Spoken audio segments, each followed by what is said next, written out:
When it comes to understanding financial inequality in this country, economists often point to the absence of African-American generational wealth as one principal factor. It's resources passed from parent to child. As John Yang reports, for many African-Americans, one source of the problem goes back decades. Over the past century, African Americans have lost millions of acres of farms they owned across the South. It's a trend propelled not just by economic forces, but by white racism and local white political and economic power. It's not just a legacy of the Jim Crow South either. Most of the losses have occurred since the 1950s. That history and its lasting effects are the subjects of the cover story of the September issue of The Atlantic magazine. It's written by Van Newkirk, who's a staff writer at the magazine. Van, thanks for joining us tonight. What is important about this story? Why did you want to tell this story, and what is important you think that people should know from it? Well, right now the country is in the middle of a lot of debates over the racial wealth gap, over the status and economic prosperity or lack thereof of African Americans here, and also about reparations, perhaps. And I wanted to, with this piece, recenter the conversation on the South, on black folks in the South who often get left out of this conversation, on one of the places where the deficit has been the most extreme, and that's in farming and in the ownership of land. You call this, or the headline is The Great Land Robbery. What happened? Give us an idea of what happened. So what happened was pretty much after the middle of the 20th century, federally funded farm programs. They were put out there to give small and middle-sized farmers loans, to support farms, to keep them going through bad economic times.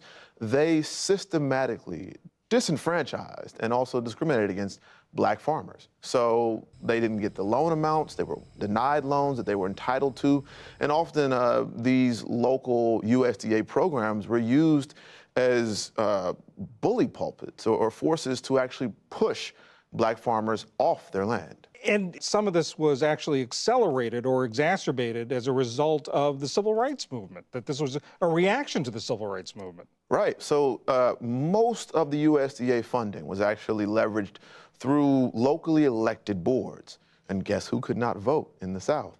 So what would happen is these boards were dominated by the segregationists. And if you were a black farmer who needed money to grow your crops next year, one of the ways they could ensure you never joined the NAACP or never went out to vote or march against segregation was to hold that money in their hand and say, you're not getting this money unless you toe the company line. And so what they did to black farmers who didn't do that, who did go out and join the NAACP and these organizations, they took their money from them. And you also talk about the lasting effects of this, not only the loss of sort of family wealth, but also the political effects. Right. Mississippi, Alabama, South Carolina, these were states that were, if they weren't majority black going into the Great Depression and beyond, were close to being about half black. And what prompted the Great Migration, quote unquote, that saw millions of black people leave the South was the fact that a lot of them had their land stolen.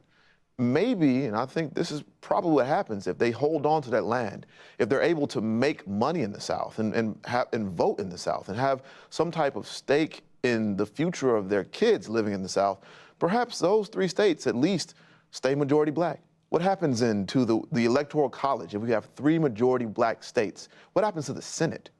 Yeah, those are big questions. You told this story in part through a woman in her 60s now. She's the third generation of her family to be working the same farmland. The family was able to hold on to this land. Her name is Willena Scott White. And let's take a listen to a little bit of what she told you. It's dear to me that my children know what my ancestors went through for us to be where we are and who we are. Because I'm a firm believer that if we don't know our history, then we repeat the mistakes over and over again. Knowing your history, she says that families were denied their history by having their farmland taken away. Talk about that and the other effects of this, the impact it has on families. Well, I talked to dozens of farm families for this story, and the reason why Willena's particular story and character got to me is because she's a historian. This is in her bones. She wants to build a museum in the Delta to honor not just her father and grandfather, but all the other farmers who came before her. I think she embodies the idea that what we're talking about here is not just money, not just the access to land, but the ability to put down cultural roots, to have a place to call your own. That's history, right? That's a thing that I do not believe we quite understand. It's lost when people are forced to move, when they are denied the ability to own the land under their feet. They are denied a bit of their history. These people who live in the Delta now, black folks who live in the Delta now, they are in this place that was built with their hands and work that they are a part of, but not allowed to actually hold any part of. You also talk in your story about how a lot of this land, through various transactions, is now held by pension funds, by venture capitalists, by hedge funds. You seem to hint that you think these transactions were somehow unethical? I believe that it's possible through totally ethical means at this point, so many decades away from the original theft, to receive the land legitimately. You know, if you buy it from somebody who owned it and they don't have the lineage of the land, they don't know where it came from, that's a legal purchase. What I try to make the point of in the piece is that it probably doesn't matter whether an individual company got its land portfolio in a place where predominantly black folks lived and worked and should own the land. It doesn't really matter if they got it individual plots of land ethically or legally. What matters is that at some point, the land was taken unethically and was taken away from these black folks illegally. What is our legal, ethical, moral responsibility as a people to rectify that? Well, I mean, let me ask that. You talked about reparations earlier. How should we be thinking about rectifying this? I do not believe the current reparations debate, in its well-meaning and well-intended effort to try and quantify every single thing that was done to black people since slavery, that's an amazing effort. And I believe over the last 5 to 10 years, there have been people doing work that folks have not been able to approach in 150 years on quantifying in terms of a dollar amount. I think that approach, though, has lost the focus on land and land ownership and collective land ownership in some ways, and the sentimental and cultural and generational meaning of attachment to a place and having mobility be by choice instead of by being forced out. I think that's a dimension that should be added back to this conversation. Is the original promise of reparations was a land grant. It was 40 acres and a mule. People didn't love it because it had certain monetary value. They loved it because it gave them a place to call home forever, gave them something to give to their children, not just money, but a sense of belonging, a place they can put their... Tribe up. Welcome to the House of Cons. Great day. I hope everybody doing well. I'm Black Jack. Salute to everybody in the house. I see we got the OG crew in the house. I see JJ in the house. Bronze Flat Power God in the house. I see China Keys in the house. Legend of Naga Child in the house. Old McDonald in the house. Sister Salah, Jackie Salah in the house. Salute. We got the OG crew.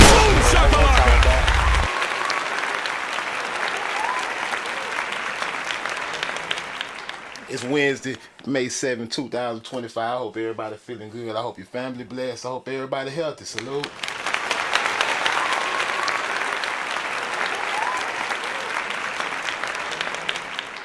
We got another good show lined up. You know, we're going to talk about the legacy of the Negro farmer. Salute. The legacy of the Negro farmer.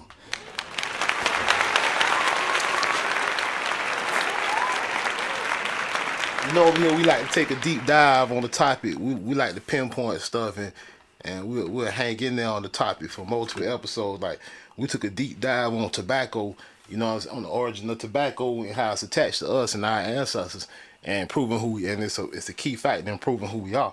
And the history of tobacco, we took a deep dive on that crop. But that was one of the key crops, probably the main crop that historically identify us as a people. But there's a number 2 crop that historically identified us as a people. That number 2 crop was corn. Salute. we spent a lot of episodes on tobacco. We talked about the tobacco Indians, the original ones. We talked about the merchant house Indians. We talked about the pharmacy Indians. We covered and we left no stone uncovered. But the other important crop was corn. And it's historically attached to us and our ancestors, and I can prove it. It ain't attached to nobody else. It's historically attached to us and our ancestors. And we're going to get into it. Salute. Like I say, salute to everybody in the house. Salute to everybody that be supporting the house. Matter of fact, last episode, we got a cash out donation. And let me get that person a shout out, because I don't want to miss nobody. Sometimes I catch it after the show, so I have to shout them out on the next show. And we had a cash out donation from Angelo Frazier and from Massa Jehuti. Salute to Massa Jehuti. Salute. And salute to Angelo Frazier. Boom shakalaka! Cash out donation. And I don't think I missed nobody. Let me look back. Yeah, I don't think I missed nobody. Salute, do you appreciate the support? All support welcome. If you want to support the house, we got the cash app at the top of the screen. Cash.out/$ House of Cons. It's whatever on your heart. It's up to you. You know what I'm saying? Salute. But yeah, the two key crops, tobacco and corn. Like we done took that 203 low gang in the house. Salute. We done took that deep dive on tobacco. We're gonna take a deep dive tonight on corn. But the title of the show is how the legacy of Negro farmers is the legacy of Negro farmers. That's the title of the show. But we're gonna show you how corn is heavily involved while we're looking at this thumbnail from a third eye point of view. We see two Negroes passing up the corn. Salute. Passing the corn, Managa. It just happened to be two Aztec Negroes. And let me shrink it down so y'all can see the inscription. If I can get a hold of it. But y'all done seen this before. We done used it before. I know the OGs done seen it before. Some of the new people, y'all may not seen this. This is Aztec image. The Aztec mural of the brethren gathering the corn. Salute. And I'm gonna pull up the whole image. I had it blew up just for the thumbnail, but let me shrink it down and pull up the whole image to show you at the bottom. It's the Aztec, Managa. It's our ancestors. Aztec agriculture, because we're talking about the history of the Negro farmer, and we're talking about the history of the Negro farmer. We're talking about the history of America. Salute.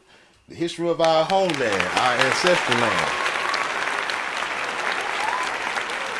The land where we are the true indigenous people. We are the only native people. And we're going to talk about it. And we had that chase them crazy bald heads popping off in the intro. Salute to Bob Marley. And some of the lyrics on that song, you know, they stand out. And they say something important. And I don't know if everybody was hearing what the late, great Bob was saying. And I put a post in the community post highlighting it. Because I wanted people to pay attention. That's why I use in the intro too. Because it's telling. I mean, sometimes these brothers make these songs. They may not know what they were saying. He may have been fully aware of what he was saying. Who knows? But I posted in the community post. I put it on lyrics of verse 1 to chase some crazy bald heads all the time. And I build the cabin, I build the corn, plant the corn. Didn't my people before me slave for this country? Now you love me with this scorn, then you eat up all my corn. And I put that tobacco Indian right next to it. You see what I'm saying? I'm trying to send a message. I don't know if people really understand the point being made with those lyrics. And then I posted this. We got this was the thumbnail with the brethren passing the corn, the Aztec agriculture. And right next to it, the Europeans discovered that these indigenous societies were growing crops that were totally alien to them. Totally alien to the Europeans. I ain't even mean to do that. My computer getting a little too happy on me. But these crops was totally alien, not only to Europeans, but to the rest of the world. These crops that our ancestors were growing was alien to the entire world. If they wasn't from the Americas, these crops was, especially corn and tobacco in particular, tobacco and corn was unknown to the world. The Europeans discovered that these indigenous societies was growing tobacco and corn and was totally alien to them.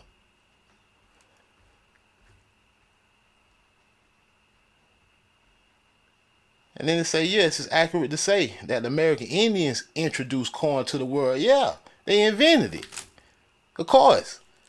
Not only did the Indians introduce tobacco to the world, the Indians introduced corn to the world. Nobody in the entire world knew about corn except for our ancestors, the American Indians. And then we look at the cornfields and slavery. The slaves in the cornfield, the Indians, definitely wasn't Africans. Africans knew nothing of corn.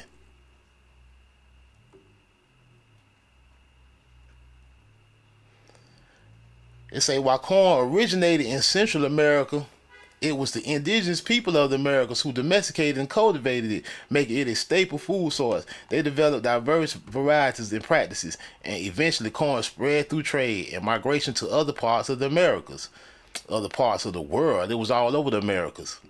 When Europeans arrived, they learned to grow and use corn from Native Americans, from American Indians, Managa, and it was then introduced to the wider world. So Europeans were second to learn to grow corn, right?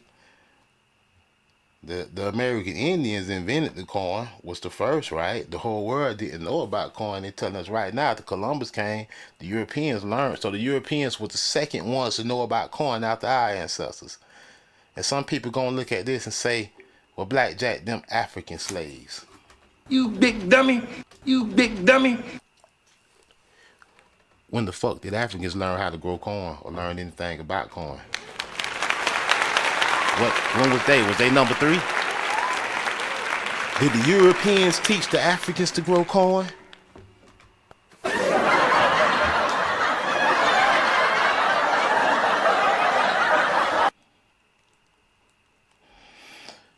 We're going to prove that these Negroes in the cornfield, these slaves, were American Indians that taught the Europeans to grow them. The Indians taught the Europeans to grow corn. And we got the proof. We're going to talk about it. But before we get into that proof, then you eat up all my corn. Hey, Molten Gate in the house, salute.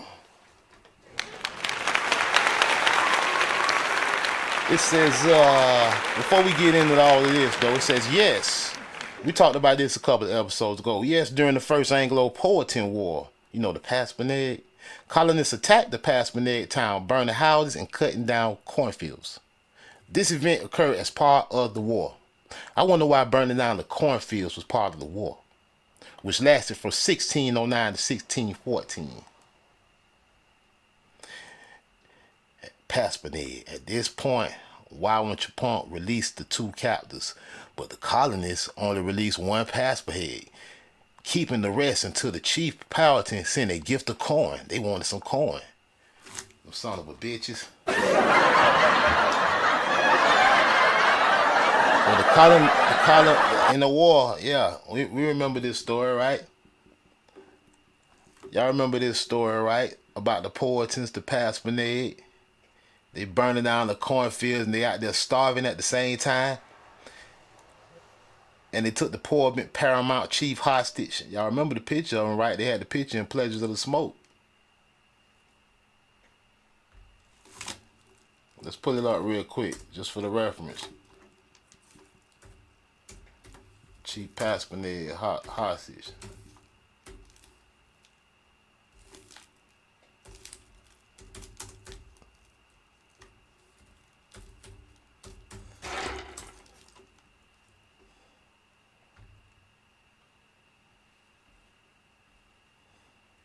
Let me pull up this. We got the image. Hold on, man. Let's put it up real quick. We got the image. It's in our thumbnails. Matter of fact, I'm gonna just pull it up from the thumbnails, cause I don't feel like going through typing it up all the way like that. Throwing me off my research. Right there. Chief Pat, the king of the Paspanade, right? That's it right there. The king of the Paspanade. That's who they was looking like your granddaddy. That's who cornfields they was the king of the Paspanade. You see, that's who cornfields they was burning down. The American Indian, the Negro. So I just wanted to point that out real quick while we talking about this. And it says, remember, they were starving during the war. The colonists were starving. It was infectious diseases and all this here. And then during the war, they end up kidnapping some people, and they wouldn't return the people. They wanted some corn. Their ass was starving. But they talk about it in the story.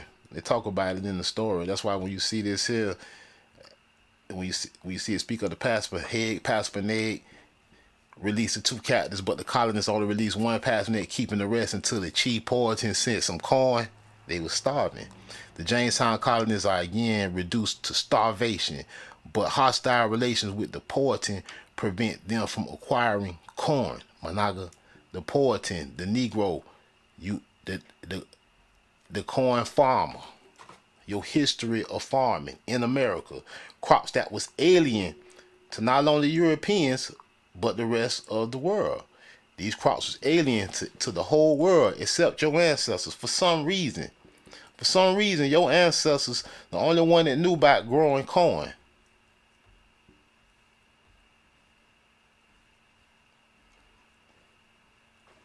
Looking just like the king of the Paspanade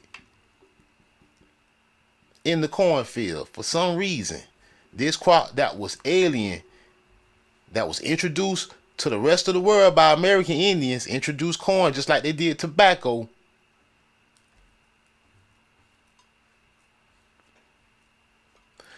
We're trying to prove a point here.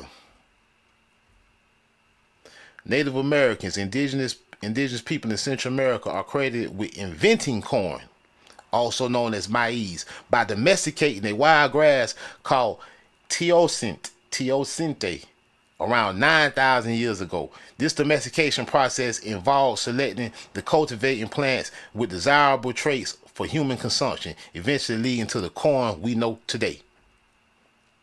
Now, the evidence seems clear that maize derives from wild grass. They had, in Central America, the Negro had to figure out how to modify the wild grass to get it to produce larger seed kernels to make it finally producing an edible version of the plant that we eat today called corn. Your ancestors did it. And you got to understand, if American Indians invented corn, who are these people? Who are these people that were enslaved? Who are these Negroes?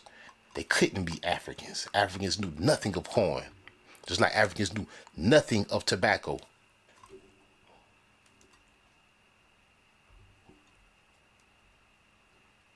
Yes, indigenous peoples of the Americas, including those known as American Indians, did introduce corn to the world, just like tobacco.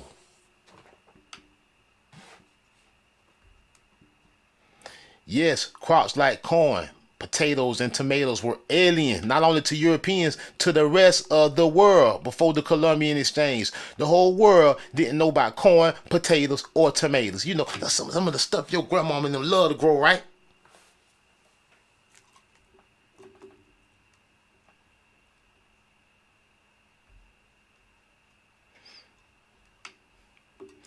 Tribe up. If these Aztecs is the red man, why the fuck they ain't still growing corn right now? These Aztecs is the Negro. These Aztecs ain't no red man. Sit your $5 ass down before I make change. I ain't never seen a fake Native American red man growing no motherfucking corn. Can't fool. Man, you know, sometimes you just gotta open your eyes. It'd be some funny stuff, and people say stuff, but I don't think they really pay attention to things. When we look at these Negro corn farmers, It don't matter. You can type back in time, they can call you an African American, American Indian. Because we know American Indians introduced the world to corn. And the Europeans were number two to learn. And we know Europeans didn't teach the Negro to grow corn. We know damn well Europeans didn't teach our ancestors to grow shit. We know damn well no white man taught these Negroes to grow corn in these cornfields. So we know that these Negroes could not be Africans, because Africans likely first encountered corn during the 1500s.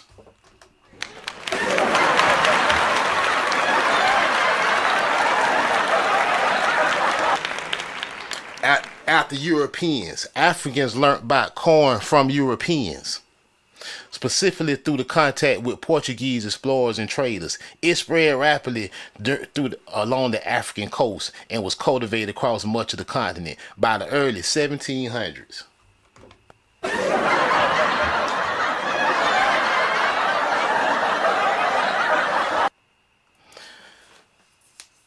Africa didn't get a hold of corn to the 15 to the 1700s. Well, if that's the case, who the fuck is these niggas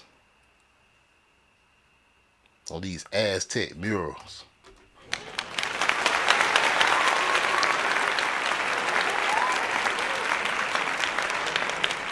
If Africans ain't get a hold of corn to the 1500s, and it ain't get widespread, well, they ain't find out about it to the 1500s, and it ain't get widespread to the 1700s, who the hell is these niggas?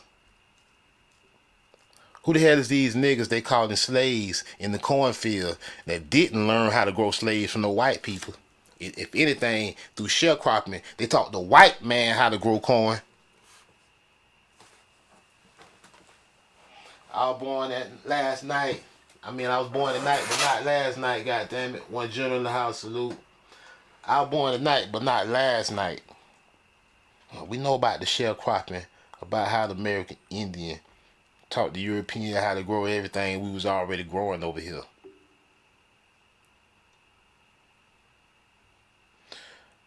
But the Africans ain't get a hold of it.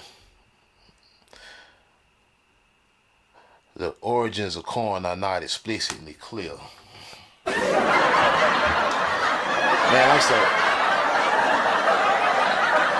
I'm so through with these folks, man. It's so easy to point them out, man. It's just too easy. It's too easy to point these folks out.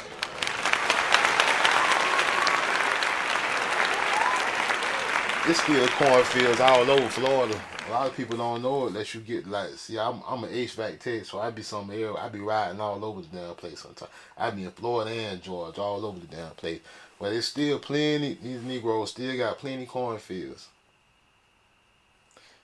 And Europeans ain't learned about corn till 1492 or 1493, around the time Columbus pulled up. They ain't learned about it till then.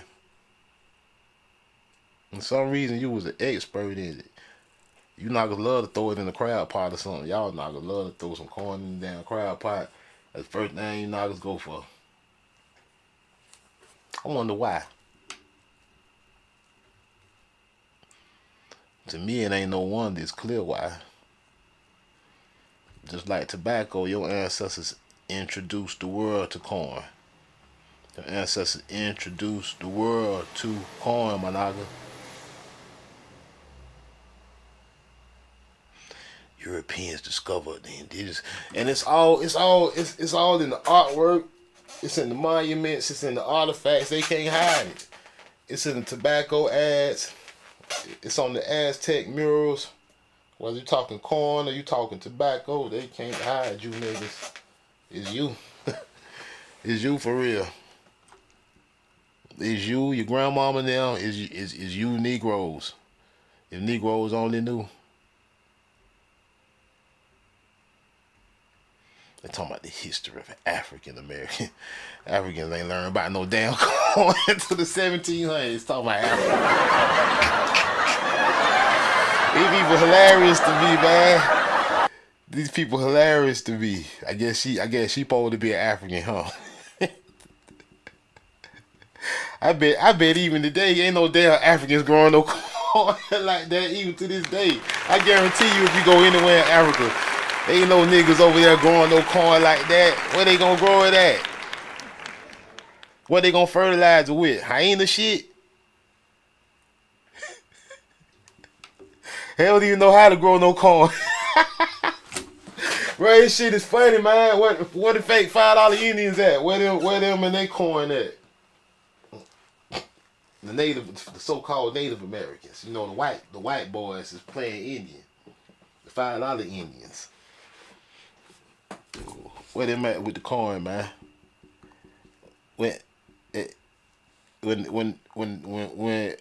When they came and enslaved the Indians, they still going to war, stealing the corn.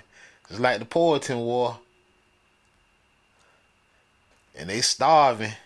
Jamestown College again reduced the starvation. But hostile relations with the Powhatan prevent them from acquiring corn. Yeah.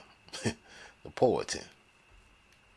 And once again, I'm waiting on the $5 red man who claim they're a Native American or come here. Anybody who want to say the American Negro is not the Indians, I'm waiting on you to come in here and tell me that you the Indian, you don't know shit about corn for real. And you wasn't the ones in the Powhatan War getting slaughtered and getting enslaved and getting the corn stolen. It wasn't you, it was niggas. Black as night. I'm waiting on you to tell me you niggas from Africa when Africans ain't know shit about corn. I'm waiting on you to say he an African. The Africans ain't know a fuck thing about corn. I hate to be vulgar, but I gotta get like that sometime. I'm waiting on a pretender to bring your ass in here. Sit your so I can $5 ass straighten you down out before I make change. and teach you the history that you claiming is yours. Come in here and tell me that you the creator of corn. Come in here and tell me that your ancestors invented corn so I can straighten your fake $5 ass. Sit out your $5 tonight. ass down before I make change. You don't know a thing about corn. If you ain't American Negro, you don't know nothing about corn. Come in here and go against me, I dare you. And I know some of you watching. I know it's pretenders watching me. Say something. Don't be a coward in the shadows. Get up in the chat and speak up.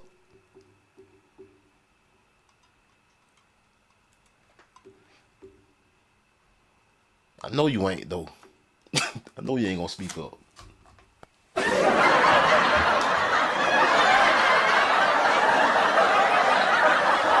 Because you have no proof. The history don't align with you and your ancestors. We know you pretendians. We know the real American Indian is the American Negro, falsely being called the African American. We know who the real Powhatan was.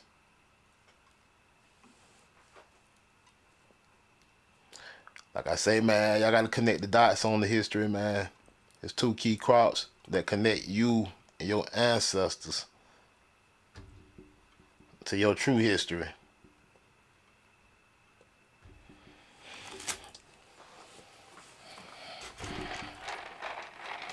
I ain't with letting people lie to me. I don't come on here to lie to you. I got better things to do than sit around lying. I don't come on here to waste time. I come over here to have a good time and try about with the real Nagas. I know this content ain't for everybody. I don't give a damn, no. America ain't for everybody. I need to kick some more people out. We need to kick some more people out. Salute. That's how I don't understand, man. Let's kick them out. If you ain't down with kicking out foreigners, I don't know if you a real con or not, man. I be hearing some cons talking about, man, these people need somewhere to go to. You need somewhere to stay to. Man, down them folks. Down them folks, man. What your... And a Naga want to argue about reparations and stuff. What your kids gonna have? It ain't enough. I don't want to hear no Naga talking about it's enough land to go around. No, it ain't. It ain't enough to go around.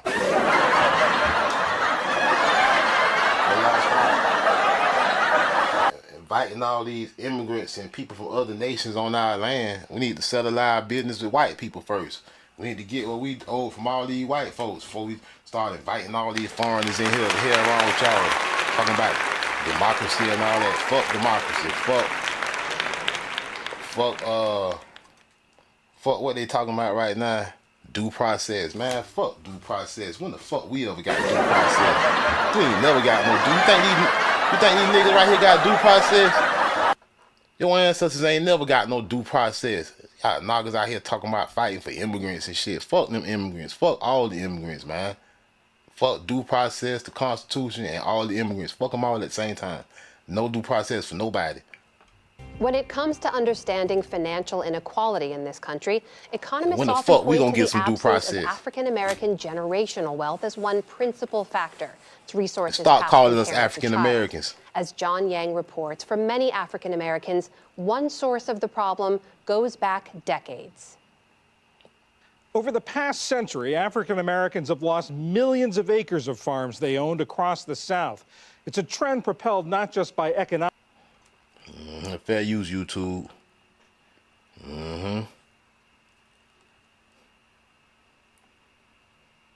Economic forces, but by white racism and local white political and economic power. It's not just a legacy of the Jim Crow South.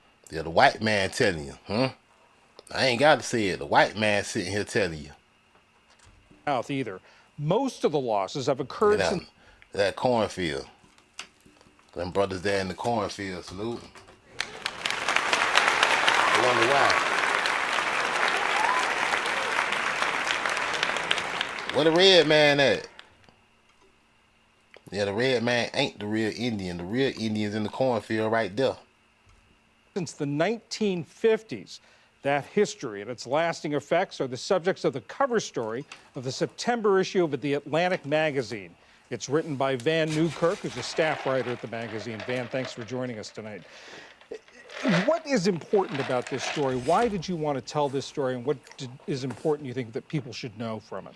Well, right now the country is in the middle of a lot of debates over the racial wealth gap, over... And it's old, but it sounds like it sounds like it came out today. PBS posted this 5 years ago.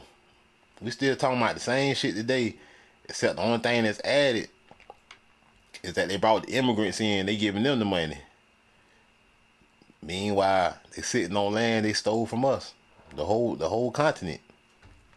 The status and economic prosperity or lack thereof of African Americans here, and also about reparations, perhaps. And I wanted to, with this piece, recenter the conversation on the South, on black folks in the South who often get left out of this conversation, on one of the places where the deficit has been the most extreme, and that's in farming, and then the ownership. Man, Naga's lost. See, it's funny because the amount of land that we lost, the amount of farmland that we lost, like, we shouldn't even be depending on grocery store or imported stuff from China or from no damn where else. We had everything we need right here. We still capable of having everything we need right here. Still got everything we need right here.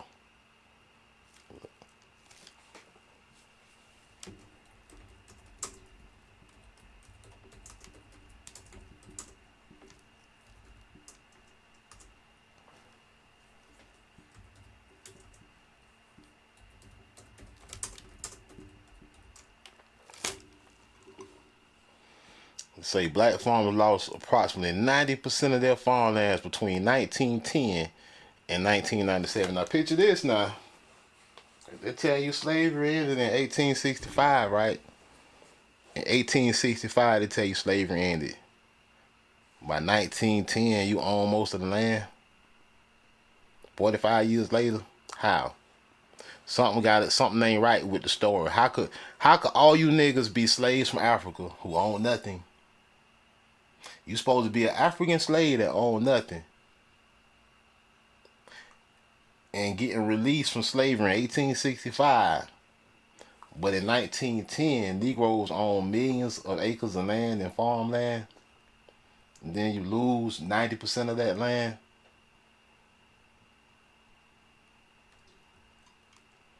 something ain't right about the story, right? We know what ain't right about the story. We know the truth about the story, that you had all this land, farmland, land, period. A period during which they experienced significant land loss and a decline in the number of black farmers, Negro farmers. The loss resulted in the displacement of a significant number of black farmers and a reduction in the amount of land they owned.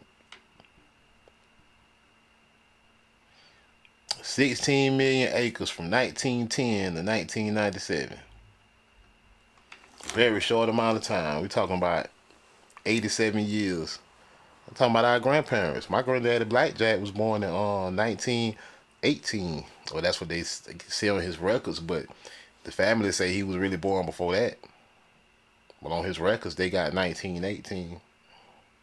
So we talking about if you're around my age, we talking about our grandparents' generation. Or if you're younger than me, it may be your great-grandparents. How you lost all this land? You got to ask yourself, first off, how you lost it. Second off, how you ever had it. If you're from Africa, how would you ever even have 16 million acres of land? The obvious answer is you never came from Africa. So the American Negro never ever came from Africa.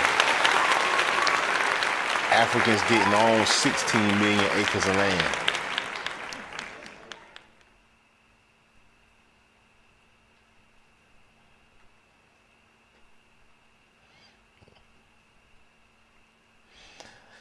They tell you you're a minority, but you own the majority of the land, my nigga. Man, I just want to holler at y'all one more time. No, I've been getting busy, man. It's heating up in Florida, man. I'm an HVAC tech, so I've been getting kind of busy. Y'all know how I go in the summer. It be less episodes, but we still